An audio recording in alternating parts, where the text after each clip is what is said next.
You see these? They're cockle shells, and you get them very commonly along this coastline. All you got to do is chuck them on the hot coals and they pop open and you can eat them. They're just like a mussel. In fact, Aboriginals did eat the odd one or two of these.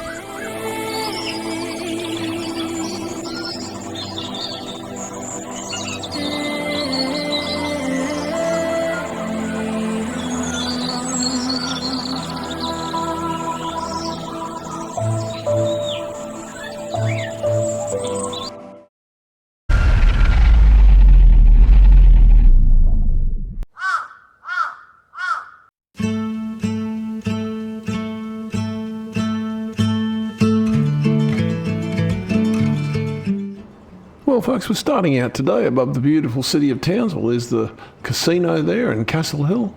Heading up over this town. This town is huge. I lived here for quite a bit of my early life. Mount Louisa there. Heading out over Harvey's Range. Got to put the pedal down because we've got to get up to Cape York. It won't take long. We got a pretty quick drone here. So we're going up to the, I've just had the lovely little town of Weipa. The little town of Weipa. It's nice if you like, red and fishing and drinking and mining, because that's all there is really. That's not true. It's a cool little town.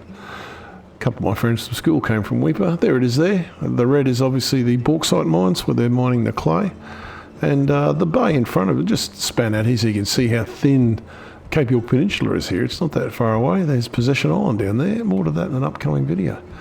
And that bay in front of Weipa is called Albatross Bay. What we're talking about today is Aboriginal shell middens or shell mounds.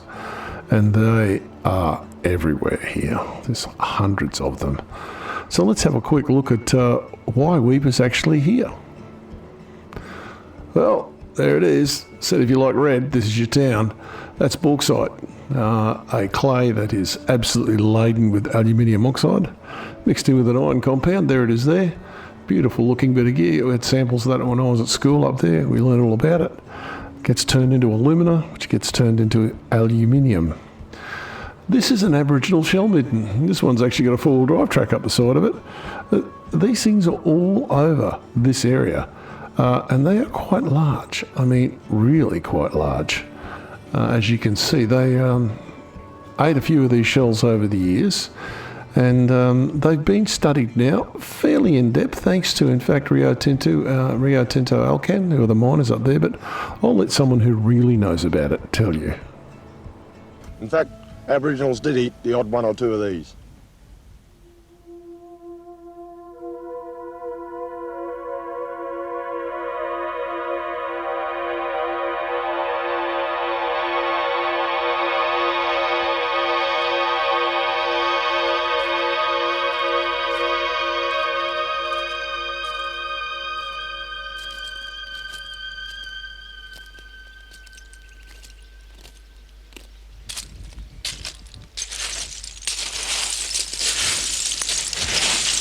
This has got to be the residue of the biggest feed in history, because what we've got here are just thousands and thousands of these cockle shells, and they've been collected here over about a 1,000-year period and just chucked up here, because what we've got here is basically the garbage dump. All the way back over there, the mounds continue, and right around this Weipa area in Cape York, there are something like 500 of these cockle shell mounds. Absolutely staggering.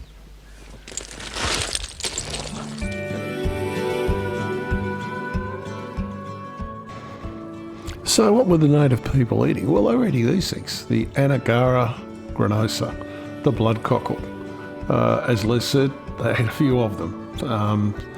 Those mounds are absolutely ridiculous. This is a map of the mounds in the area that we know of. There's probably more. The blue dots are the mounds.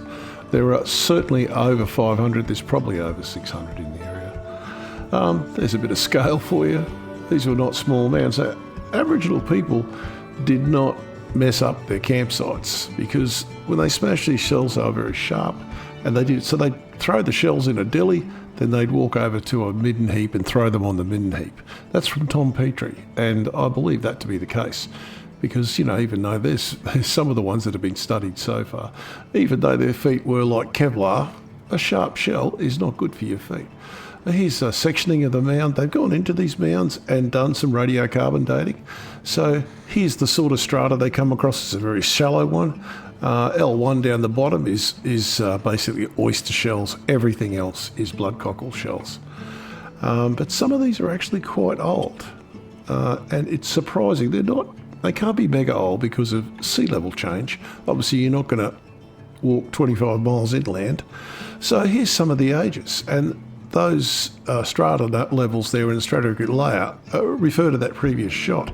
So the oldest ones are on the bottom. They're oyster shells. They're 4,700 years old, median age. And the ones on the top are 1,400 years old. They're very old strata in that location. They're not all that old. Some of these are only 100 years old or so. They were still being used when the colonisation came. So around Queensland, there are 1,200 of these midden sites that have been recognised so far, from Bribie Island all the way up to Cape York. And there are absolutely probably thousands more we don't know about. They haven't found them yet. I remember when we used to go to Fraser Island, there were Ugury, the old pippy shells, middens, all the way up the northern end of Fraser Island. They were everywhere. So this is one of the reasons they can't be too old, because this is our coastline 20,000 years ago. And this is our coastline about 10,000 years ago. You see Cape York there? It's a long way to the ocean. So, yeah, it's a map of the Aboriginal tribal boundaries in Australia. And as you can see, there were quite a few of them. The white areas, by the way, is where nobody was. Weird, eh? And here's Cape York. Fairly complicated tribal system up there, but they all liked eating the shells. This is in Tasmania. Another shell midden. Different shells, of course, because it's a different place. This one is in Victoria. Another shell midden. So these are all over Australia. This one's in Western Australia. Yeah, it looks like Western Australia, doesn't it? Really? But yeah, they were eating these shellfish everywhere, and this one's in New South Wales, being eroded out of the cliff face. So there's a lot going on with these things. So this is the beautiful Victorian town of Warrnambool, and there's a place down there called Moyule, and Moyule has got something extraordinary. They're finding shell middens there that are 120,000 years old, according to radiocarbon dating. 120,000 years ago, sea levels were 6 metres higher than they are now. Look at that, it's magically 6 metres high. Extraordinary claims require extraordinary evidence. This is the Wallace line, you can see it marked there. This has, for the entire human species on this planet, this has been wet. So anyone that came across this had to use a boat. If this is the case, 120,000 years, the first humans ever to cross an ocean, or to cross the sea like this. This is Alfred Wallace, lovely old man by this time, pen pal of Charles Darwin. One of the reasons Darwin's published was he was about to publish. But he was also a man of the people. Here he is in the Workers' Congress, the International Workers' Congress. There's no higher spot, brighter spot in the long vista of human progress than the international labour movement, talking about, through passive protest, bringing about changes. But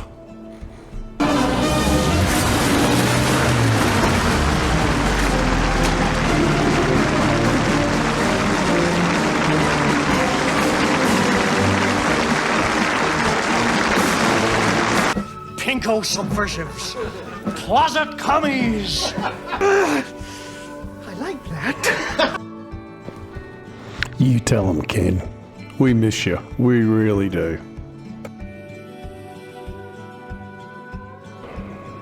So folks, there are these shell middens all over Australia. There are thousands of them, possibly tens of thousands of them. Aboriginal people knew where the food resource was, and they just came back year after year. Thanks to all you new subscribers. I really do appreciate you. I see you coming on. And until next time, you know what I'm going to say. Keep rocking. T-Rock's out.